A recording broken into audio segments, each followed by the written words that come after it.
When do kids become adults? Arguments from Room for Debate in the New York Times. Is it time to rethink the age of adulthood? Do the age requirements for certain rights need to be lowered or raised? Shouldn't they at least be consistent? What the Brain Says About Maturity by Lawrence Steinberg. Neuroscientists now know that brain maturation continues far later into development than had been believed previously. Significant changes in brain anatomy and activity are still taking place during young adulthood, especially in prefrontal regions that are important for planning ahead, anticipating the future consequences of one's decisions, controlling impulses, and comparing risk and reward. Indeed, some brain regions and systems do not reach full maturity until the early or mid-20s. Should this new knowledge prompt us to rethink where we draw legal boundaries between minors and adults? Maybe, but it's not as straightforward as it seems, for at least two reasons. First, different brain regions and systems mature along different timetables. There is no single age at which the adolescent brain becomes an adult brain. Systems responsible for logical reasoning mature by the time people are 16, but those involved in self-regulation are still developing in young adulthood. This is why 16-year-olds are just as competent as adults when it comes to granting informed medical consent, but still immature in ways that diminish their criminal responsibility, as the Supreme Court has noted in several recent cases. Using different ages for different legal boundaries seems odd, but it would make neuroscientific sense if we did it rationally. Second, science has never had much of an influence on these sorts of decisions. If it did, we wouldn't have ended up with a society that permits teenagers to drive before they can see R-rated movies on their own, or go to war before they can buy beer. Surely the maturity required to operate a car or face combat exceeds that required to handle sexy movies or drinking. Age boundaries are drawn for mainly political reasons, not scientific ones.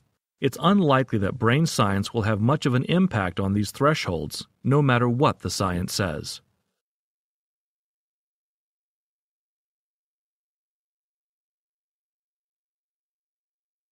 Leave the Voting Age Alone by Jenny Diamond Cheng. The 26th Amendment, ratified in 1971, establishes 18 as the minimum voting age for both state and federal elections.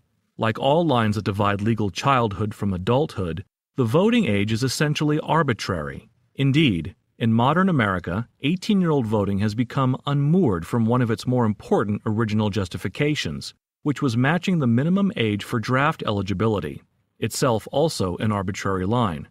Despite this, raising or lowering the voting age, as some groups have suggested, seems a waste of time at best. The American colonies mostly set their voting ages at 21, reflecting British common law. This requirement went largely unchallenged until World War II, when several members of Congress proposed amending the Constitution to lower the age to 18. Between 1942 and 1970, federal legislators introduced hundreds of such proposals, but the issue lacked momentum until the late 1960s, when a confluence of factors, including the escalating war in Vietnam, pushed 18-year-old voting closer to the surface of the national political agenda. The 26th Amendment itself was the culmination of some creative political maneuvering by congressional advocates, with a crucial assist from the Supreme Court in Oregon v. Mitchell. As a historical matter, the significance of the soldier-voter link has been somewhat overstated. The amendment's passage was propelled by a small group of federal legislators whose motivations and rationales were considerably more complex than commonly thought. Still, the Vietnam-era slogan, "Old enough to fight, old enough to vote," was unquestionably a powerful claim, encompassing deeply embedded ideas about civic virtue, adulthood, and fairness. Tying voting to soldiering was always problematic, though, and it is even more so today. The contemporary U.S. military is an all-volunteer force, and only a small fraction of Americans ever serve. Selective service registration applies only to males, and the possibility of an actual draft is remote. Yet there is no life moment to which the voting age might be more obviously tethered, and any bright-line rule will inevitably seem unfair to some. Interest in improving young adults' political participation would be better focused on attacking barriers like residency requirements that exclude college students and voter ID laws that disfavor young and mobile voters, sometimes egregiously. Tennessee's new law, for example, specifically disallows students, but not university employees, from using state university ID cards at the polls. More broadly, young Americans suffer from the same challenges to meaningful representation and governance that plague our democracy at all levels. The voting age is the least of their problems.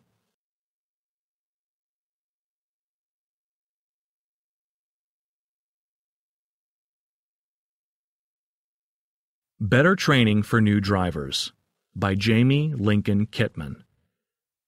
Bright and early on the day I turned 17, you would have found me at the front of the line at the local New Jersey DMV office, applying for a permit to drive.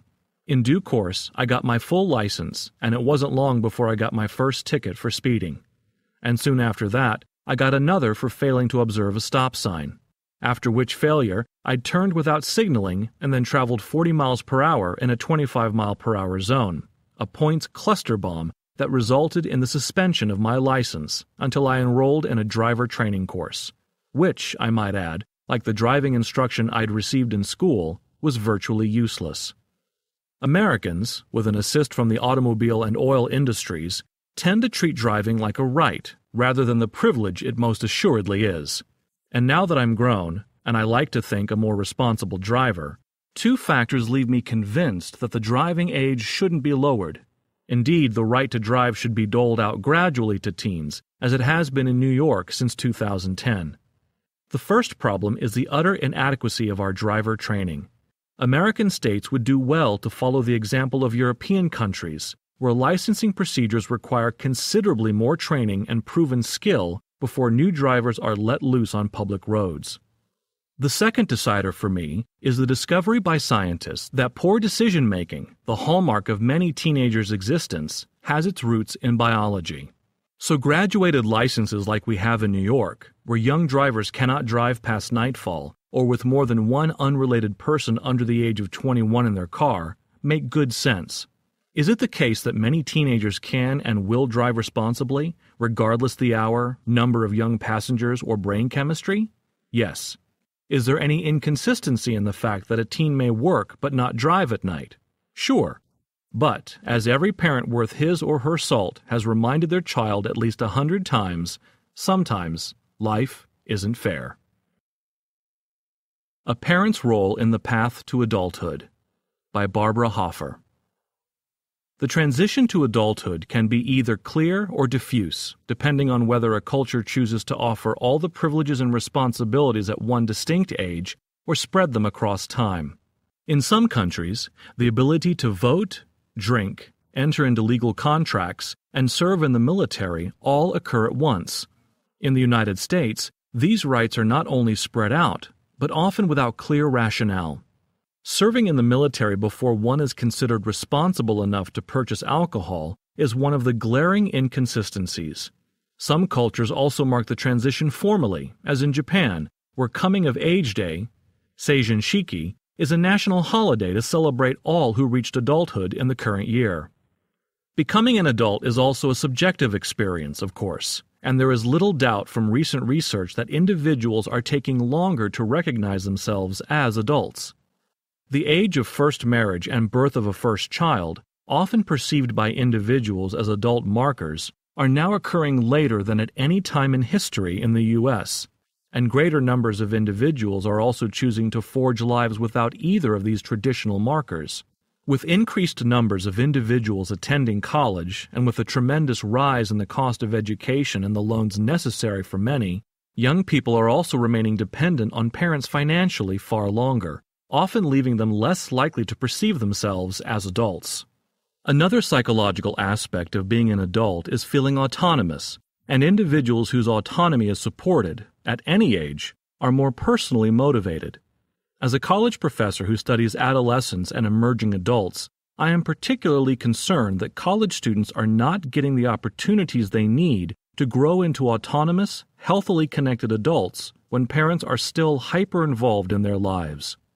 Emerging adults, whom Jeffrey Arnett defines as individuals between 18 and 25, need opportunities to make their own choices, whether that's about their major, what courses to take, their social lives or summer plans, and they need practice in making mistakes and recovering, and in owning the outcomes of their choices.